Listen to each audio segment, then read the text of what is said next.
Cross, you see what Jagex is doing? What are they doing? Two of the most loyal MMO communities grab pitchforks and cancel subscriptions after RuneScape survey mentions paying $350 a year. In-game ads and paid player support? Dude, there's no way, man. There's no way. You know, we made a joke about ads, how they're literally everywhere, constantly. And we made a joke that eventually you're going to be able to, when you go to a public restroom, in order to actually take a piss, you're going to have to watch a 30-second ad. All right, let's read this. RuneScape and old school RuneScape players agree this ain't good. This is written by Austin Wood here from 2 days ago. RuneScape and old school RuneScape developer Jagex recently sent out a player survey floating a range of fairly extreme potential changes to premium memberships, which unlock the lion's share of content in both MMOs, such as ads included tier, and another conjoined membership tier that would cover both games, run $350 annually, and include enhanced player support and exclusive world server access. Not everyone received the survey or even the same survey, but various versions were quickly shared online. Now, Jagex isn't saying this stuff is happening, only asking players how they feel about the idea.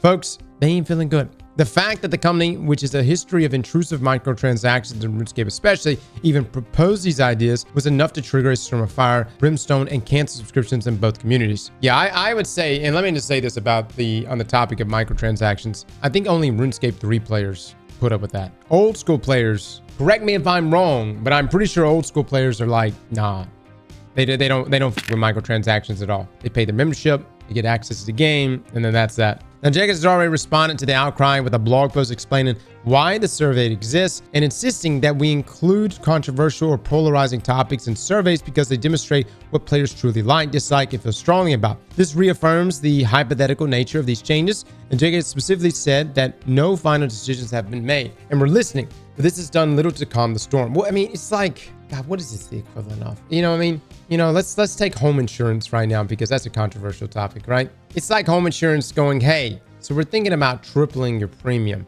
How would you feel about that? The difference is that home premiums just triple anyways, depending on where you live. So it's not like you even get a say in it. But this is just like I don't think anyone would be like, oh yeah, ads in game, more money being spent. Sure. Now, surveys like this allows us to gather feedback on ideas before they even come close to becoming a reality. Right. Jagex writes, they act as an important safeguard, ensuring that anything unpopular or misaligned with the community's values is identified early. So, Evolution of Combat was Jagex pitched that idea to us, right? Back in 2010, 2011, somewhere around that time frame. And it was going to drastically change the game. Well, then we played it. Everyone played it. It was like a play test for it. And there was a lot of people like, yo, I'm not feeling this. This is not the normal combat triangle that we grew up on. This is going to change RuneScape forever, and it's going to change it in a bad way. Well, then they were like, all right, let's do a poll. Y'all remember the infamous Evolution of Combat poll? Y'all remember that shit? I still to this day think that was the most rigged poll ever, because there was no way that many people voted for Evolution of Combat. There's no fucking way. This approach reflects our commitment to transparency and collaboration. We believe that asking hard questions, while sometimes difficult, helps us stay aligned with your expectations and build a stronger, more resilient relationship with the community. When we include a wide range of options in these surveys, it ensures we're not just guessing or relying on assumptions about what's important to you. Dozens of hypothetical membership tiers were proposed, some covering RuneScape and old school RuneScape, and others only covering one game. Almost all of the membership tiers proposed, or at least those shared online, which are numerous, would be more expensive than the game's current offering, which have already seen multiple price hikes in recent years. The prices and features discussed vary dramatically between tiers, with pricier ones generally offering more and better stuff. Jagex claimed in its post that any potential changes to membership options will not impact gameplay fairness or the availability of in-game content, but that doesn't quite mesh with some of the features discussed in the survey. Here are a few standouts. Oh boy, man. Hold up. Character name reservations. Shorter AFK timer. To what? Log you out faster? Specialized member worlds. That could be a big deal, especially for like coveted resources. That could be a big deal, dude. Pre-verified account recovery, complimentary bond redeemed for membership time, additional account security features, enhanced player support. I just feel like these things should just be included in, you know what I mean? Enhanced displayed name features, mobile only access for cheaper tiers, added fees for additional characters, $12.49 for an additional member character, and one proposed subscription that starts at $9.89 a month when purchased in a yearly lump sum.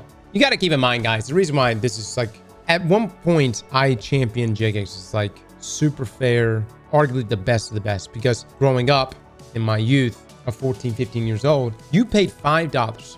You paid $5 a month and you got access to everything. You got the whole game, all the membership areas, all those places you couldn't go to in the free-to-play world because they were locked off. You got every member quest, and it was a substantial jump.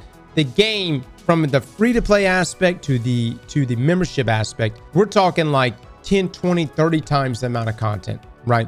And it should be, because you're paying for it. But it was just $5. And here's what's so good. You can pay $5 for a membership, play, get what you want out of it, and then cancel your membership. Come back a few months later, pay another $5, or wait for new content to roll in, and just pay $5 just to experience the new content. I thought it was honestly the best system, and I wish like more companies would do stuff like that. Granted, everybody wants to make more money, so that's why you see stuff like this being pitched. The areas being explored in the survey focus on services outside of gameplay, such as account-related features or optional benefits. Jagex continues. These are designed to enhance flexibility and provide more tailored options without altering the fundamental experience of playing old school RuneScape. Singling out AFK timers, Jagex added suggestions like shorter AFK timers for non-premium players have been widely criticized. These ideas were included to understand player preferences and were not intended to be concrete plans. The idea of tying improved account security or customer support features to price or membership tiers has been particularly unpopular since players have been asking Jagex for better customer support for years. In its response, Jagex said, "We've heard loud and clear that robust customer support is a baseline expectation. Your feedback makes it clear that this should remain a standard part of membership, and it should. It shouldn't be something, oh, I'm going to get preferred." I mean, like, at what point does this get into like the area of like, now you got people that could potentially pay for what?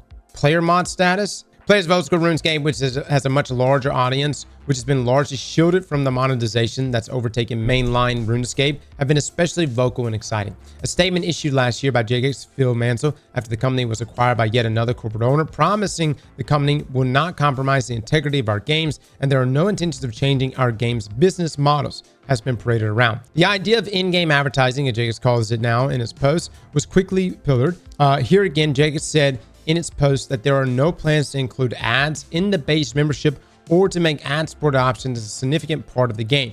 We understand your concerns and we're reviewing this feedback closely. Let me just say this. One of the worst things I have seen, and I wouldn't even call it modern day gaming. It's just straight garbage, you know, and this is why I don't, like my son has a phone, but no, there's no gaming on the phone. There are so many games out there now where I swear to you, you will get 60 seconds of gameplay, and then right afterward to continue playing the game, you have to watch a 60-second ad. And I sit there and I like, one day I saw that he was playing one of these games, and it's like, he got this brief little period of playing on this mobile app, and then right afterwards, it was a 60-second ad, which was like really another game that he could download. But it just, you have to just sit there and watch this mindless ad. And look, ads, I think ads are fine, but it should never be in a membership zone or in that case, a one-to-one. Because like, for instance, we have ads here on Twitch, but it's like, I don't know. What do we have, guys? 5 minutes. You get 5 minutes of ads per hour.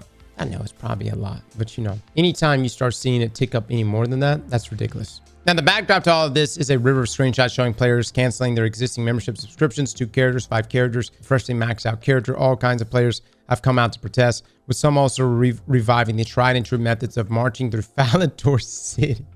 Or, of course, putting Nan in a cage. Some popular RuneScape content creators like the Frugal Flipping Old School have already put out videos arguing this would destroy old school RuneScape if Jagex makes these changes, and I'd be shocked if more videos like this don't pop up soon. I played RuneScape for many years, including during the divisive evolution of combat era, and I've followed and covered old school RuneScape closely for many more. It's hard for me to recall player backlash of the scale. In the shadow of RuneScape's microtransactions, the latest corporate handover, this survey's vision for the game, even if it treated purely as hypothetical, has clearly struck a nerve. Now, it may not always be easy, but these conversations are invaluable in helping us make decisions that benefit the long-term health of old school RuneScape.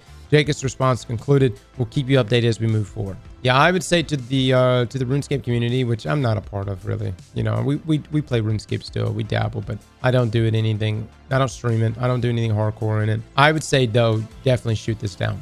You know, don't let this become a reality. Slap that like button like your mama told you right.